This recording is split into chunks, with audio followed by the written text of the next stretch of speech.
What's up guys, Asian here again with another build video. Today we're going to be going over the Stamina Dragonknight. So the Stamina Dragonknight has, well, there's no easy way to say it, but they basically saw a fall from glory from way back in the Horns of the Reach and Dragon Bones patch. The changes that they've made to the way the combat system works and how light and heavy attacks have scaled, they've hit the stamina DK pretty hard. There's really no other way around that. They're still pulling pretty good DPS. They're still very respectable in terms of DPS. But generally speaking, they're getting passed up. Well, they've already been passed up by the Stamina Nightblades, but now they're not quite as strong as other stamina classes now. Even their Magicka DPS counterparts are pulling close to, if not a little bit higher DPS than the Stamina DK is. That being said, Stamina Dragonknight still is very strong. It's still a very good class to play. It's still a very, very simple class to play as well. So anybody who's just starting to get their toes wet in Stamina DPS, a Stamina Dragonknight is a very easy way to kind of ease your way into how a Stamina DPS typically plays. So, just like our other build videos, we'll be going over our gears, our skills, our attribute points, everything you need to know to succeed with this build. We'll be talking about a rotation of, kind of go over what exactly we're doing, why we're doing certain things, why we're using certain skills, and then we'll close things off with a 6 million dummy parse so you guys can get an idea of the DPS that you can expect to see with this particular setup. So, without further ado, we're going to go ahead and get started here first, as we always do, with our gear. So for our monster helm, we're going with Selene. Selene's can be obtained from the Selene's web. So it's pretty simple dungeon to get. Selene's is going to be a little bit stronger just because of the additional max stamina boost. Now that they changed the way that light and heavy attack scale off of max stamina, Selene's does usually win out over Velidreth, especially when you combine it with our our first set here, Relequen, which counts as melee damage. So Selene's can proc on the back bar if you're using Relequen. So Selene's is pretty much on par, if not a little bit stronger than Velidreth's now. That being said, Velidreth is still a very strong monster helm set to use, but Selene's is a very, very good alternative if you don't have access to or you don't have Velidreth's just yet. Another good set that you might want to consider using is also going to be Stormfist for the additional sustain. You don't really need it too much as a stamina DK. Stamina DKs are still going with heavy attack builds in this patch, so Stormfist is not quite as useful. Spawn and Mephala is also another potential set that you might want to consider using as well. It's not going to be as strong as Selene's or Velidreth, but it is an option to use there. So for our first 5-piece set, we're going with Relequen. So Relequen can be obtained from Cloud Arrest. We are in the PTS, so the 5-piece effect is going to be a little bit different on live compared to on the PTS. But Relequen is still a very, very strong set. A unique kind of, we're not sure if it's a bug or not, but the 5-piece damage counts as melee damage. So it will proc anything that procs off of melee damage. So Selene's, for example, Ravager, anything that procs off of melee damage, Relequen's can additionally proc as long as it's not critical melee damage, because proc sets cannot crit at all. So we have the perfect version here. The imperfect version just loses out on that max stamina boost from the 5-piece. You will need to have all 5 of your armor pieces perfect in order to gain that additional max stamina. If you don't have 5 perfect versions, that you lose that max stamina boost. So you can go with the imperfect or the perfect version. It doesn't really matter which one you go for. For our second 5-piece, we're going with Advanced Yokeda. This is typically a heavy armor set that is dropped from Hellra Citadel, and only Hellra Citadel. So you will need to basically transmute the jewelry because they only come in healthy, and you will need to have weapons because they only come in heavy armor pieces, so you're not able to change armor weights at all. So you will need the jewelry and weapons for this set. You have 2 Infused and 1 Bloodthirsty, but you can go with any sort of combination between those 2 traits. Infused is going to be a little bit stronger compared to Robust, mainly because Stamina DPS have more ways of modifying weapon damage compared to max stamina, so Infused is going to be stronger compared to Robust in that way. So you can go with 3 Bloodthirsty, or you can go with 3 Infused, or go any sort of combination thereof. They're all pretty close together in terms of DPS. We are still going with 3 weapon damage enchants. We have no problem sustaining. Again, we are a red guard and we are using a heavy attack build, so there's no issues at all with stamina sustain here. For our weapons, I have an axe and a dagger here, mainly because we can't get double daggers from our equipment coffers, but double daggers is going to be a little bit stronger compared to having just axe and dagger. The most important thing is to have your enchants and traits correct. So your main hand trait is going to be nirn honed with a poison damage enchant. And then your offhand is going to be a infused with a weapon damage enchant. That's the most important thing to keep in mind here. You can go with double daggers, you can go with axe dagger, it's up to you, whichever happens to drop first. You can even go with something like sword dagger if you aren't able to get 2 daggers of the advancing Yokeda at all. Then for our back bar, we're sticking with a typical Maelstrom Bow, nirn honed. We're not using any enchants, we are using poisons instead, so we're still going with the Double Ravage Health poisons. This can be made with Fleshfly Larva, Nightshade, and then either Nirn Root or Violet Coprinus. So that's how you make those poisons. We're still sticking with these poisons, so it doesn't really matter which enchant you have on your Maelstrom Bow. If you don't want to use poisons though, you can swap out the enchant for a disease enchant if you'd like. You can stick with the typical standard absorb stamina enchant. If you're not going to be using poisons at all, then it's probably better off to go with infused instead, so you get a little bit stronger enchant there, but it's kind of up to you. Nirn honed is still a very strong choice, even if you aren't going to be using damage health poisons at all. Now, for this front bar set, you do have several options when it comes to which set you want to use here. You can go with Mechanical Acuity. Mechanical Acuity is still a fairly decent set to use on a stand DK. It doesn't proc quite as often due to the changes, but it is still a nice set to have. Briarheart's another potential option. This is a drop set from Hrothgar, so you can purchase it off of Guild Traders. It is a medium armor set as well, so you are able to use armor pieces instead of weapons if you would like, but generally speaking, if you are using Relequen, you do want to keep Relequen on the body so it continues to proc while you're on your back bar. Ravager is another set. Ravager is a heavy set that comes from PvP, so you will need to go with double daggers and jewelry if you're going with the Ravager. Ravager does give you an additional weapon damage boost and then proc off of melee damage. So if you're going to be using Ravager, make sure you're using Relequen and not something like Twice Fang Snake or something like that, just because stand DKs generally don't have that many sources of melee damage, or at least it's harder to proc if you don't have Relequen going on, so only use Ravager if you're going to be using Relequen. Then a final set that you could use is going to be Veiled Heritance, which is a heavy armor set that's dropped from Auradon, so you can buy it off of Guild Traders. Again, you're going to want the jewelry pieces as well as the 2 daggers. And this basically procs off of any damage. It's basically a slightly weaker version of Ravager. It gives you only 400 weapon damage, but it procs off of any damage, so it's easier to maintain good uptimes on Veiled Heritance compared to Ravager. But those are kind of your sets options there, and I do have them all listed down below. So going on for our character sheet here, I just need to double check. I don't have a Mundus Stone, so I do need to pick up a Mundus Stone here. Oh, I actually don't want the warrior, actually. We're going with the lover as our Mundus Stone here because we aren't using Twice Fang Snake. If you are using Twice Fang Snake instead of Relequen, then you will be using the warrior instead. However, if you are using Relequen, then you will be using the lover in order to gain that additional penetration there, because we aren't using Twice Fang Snake, and due to changes to Night Mother's Gaze and Sunderflame, we will need to be using lover if we want to hit penetration cap at all. We are a Red Guard. Red Guards are still one of the strongest stamina DPS races. Other options do include Bosmer, the Wood Elves, as well as Khajiits. Those are kind of your 3 main options for in the base game. And if you have access to the Imperial Edition, then you can also go with the Imperials as well. Imperials are also a good option as well for stamina DPS. So Red Guards get 9% additional stamina regen, 10% max stamina, and they get some additional stamina back whenever they deal melee damage every 5 seconds or so. Wood Elves get 6% max stamina, and they get 21% additional stamina regen, and they also are immune to poison and disease, the effects. So if you do PvP, I do recommend becoming a Wood Elf for that immunity to poison and Major Defile from your poison and disease status effects. And then Khajiits don't get any additional max stamina. They do get 10% stamina regen, but they get 6% additional weapon crit. So Khajiits don't get additional stamina at all, so their hits generally are going to be weaker, but they have higher crit chance to kind of offset that. And then Imperials get max health and max stamina. I believe it's 10% each, and then they get restore health every time they deal melee damage every 5 seconds or so. So it's basically a health version of the Red Guard sustain passive there. For attributes, we do have 64 points of the stamina here.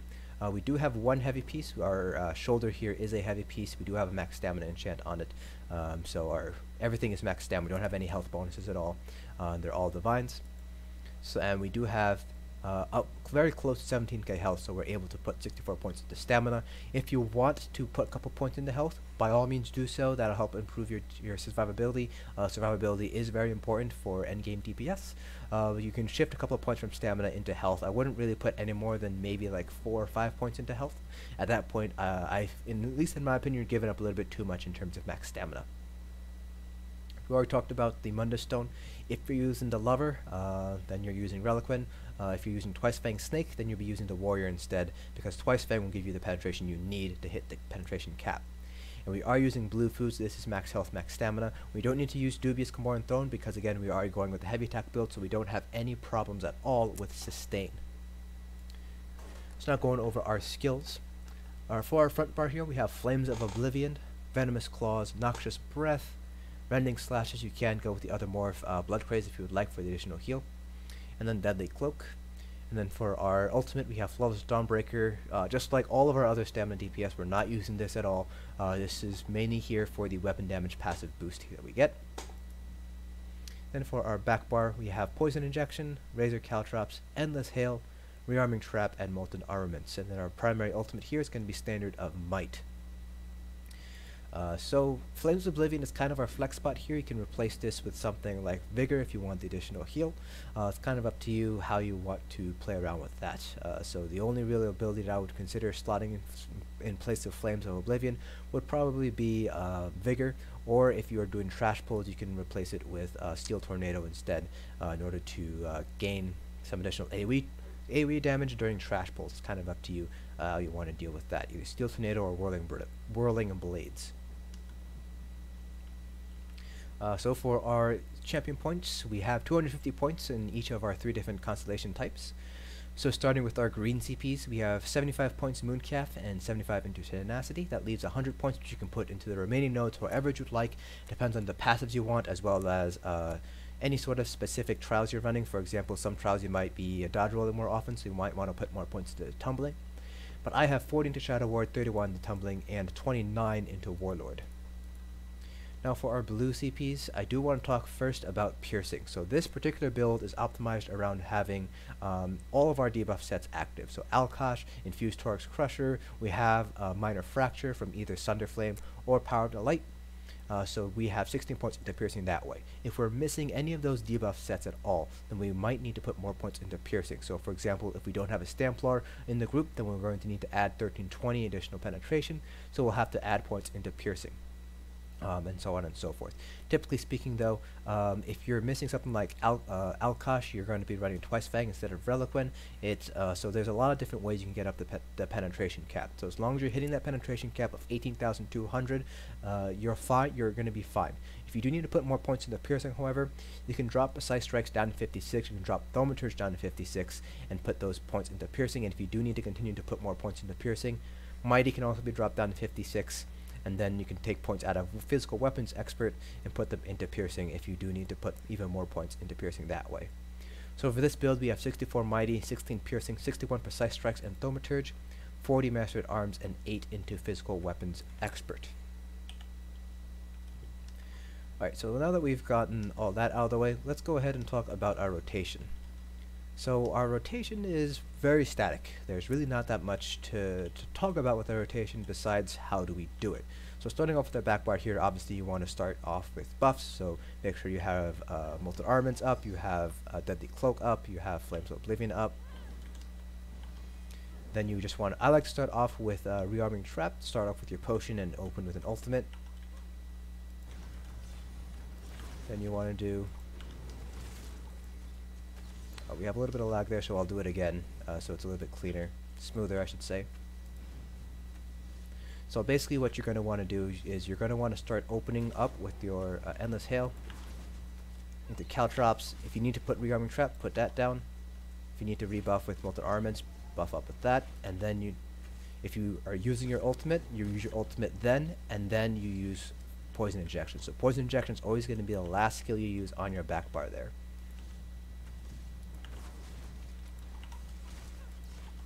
Molten Armaments, Ultimate, and then Poison Injection, and then you swap to your front bar there. The goal is to swap to your front bar before the first Poison Injection tick hits, so that way it counts on your front bar. It takes a snapshot of your front bar weapon damage instead of your back bar weapon damage.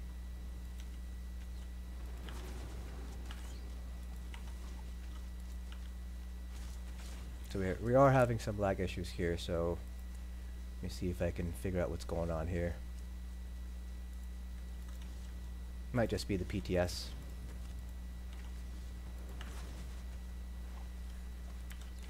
Alright, we'll just keep going. We'll work with what we have here. Alright, we are getting some pretty big ping spikes. So after you do Poison Injection, you just want to go on your front bar, light attack into Venomous Claws, and then it's just heavy attacks from there.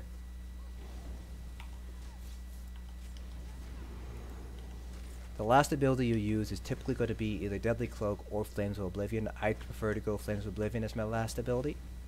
So from our front bar rotation, we start with the light attack, the Venomous Claws, heavy attack, Noxious, and we do heavy attack, Rending Slashes, heavy attack into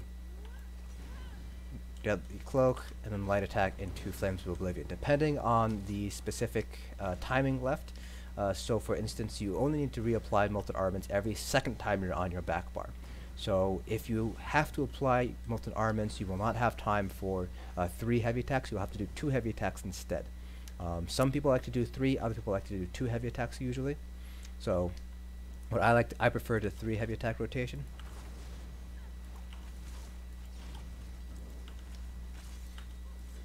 So we do 1 heavy attack, 2 heavy attacks, 3 heavy attacks, and then we do light attack into Flames of Oblivion, and then we go back to our back bar.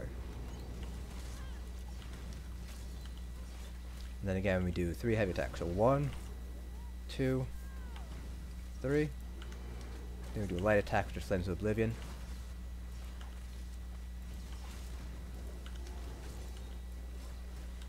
So that's my rotation there. You can go with 2 heavy attacks here, so you can do a light attack if you'd like. Kind of up to you. So you do light attack, Venomous Claws, heavy attack, light attack, light attack, and then do your backbar rotation. Kind of up to you how you want to do. Go ahead with that. And I like to do 3 heavy attacks, but some people like 2 heavy attacks instead. I found DPS difference to be fairly small. 2 heavy attacks generally does a little bit better compared to 3 heavy attacks. So I'll show you guys that rotation when we do our 6-minute dummy parse. And so that's pretty much it. The rotation itself is very, very static. So you don't really have to keep track of dots at all. It's pretty much going to be the exact same thing over and over and over again. Now, one thing I do want to keep in mind here for you guys is that all of your backbar dots are all going to be very important. Endless Hail, Razor Caltrops, and Poison Injection are all very strong dots. Then you want to keep up Rearming Trap for the Minor Force buff. That's going to be really important because we have such high crit chance owing to our advancing Yokeda. So those are kind of the most important dots that you want to keep down. So let's go ahead and do our 6-minute dummy parse. I will reset this dummy here so we have full health. I will try to narrate throughout the parse so you guys get an idea of what's going on with the parse itself. So you guys can get an idea also of what's going on through my head while we're doing our rotation here. So again, it is a very static rotation. DKs do not have an execute, so our rotation does not change at all at any point in time. So it's just a matter of just keep on doing your rotation until whatever you're hitting is dead. So let's go ahead and get started.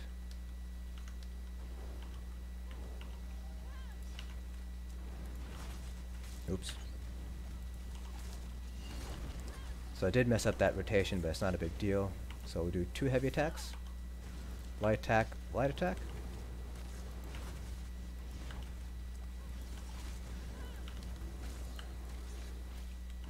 And then 2 heavy attacks, and then 2 light attacks. And again, we're always making sure Poison Injection is the last skill that we use on our back bar. And then Venomous Claws is the first skill that we use on our front bar.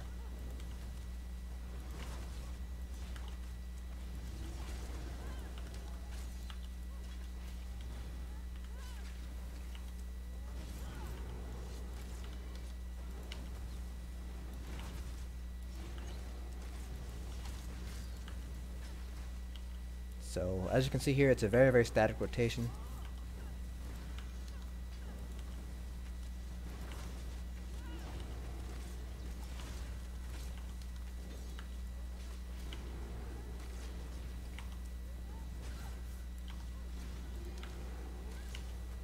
Sometimes you will not have enough magicka to use Flames of Oblivion. That's not a big deal. You can drop Flames of Oblivion that way, if that is the case.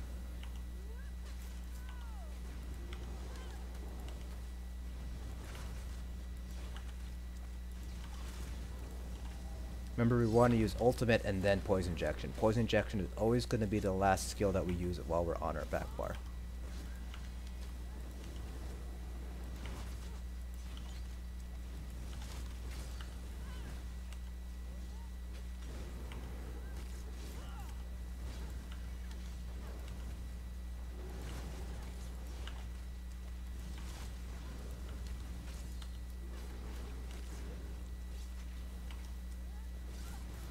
And 2 light attacks.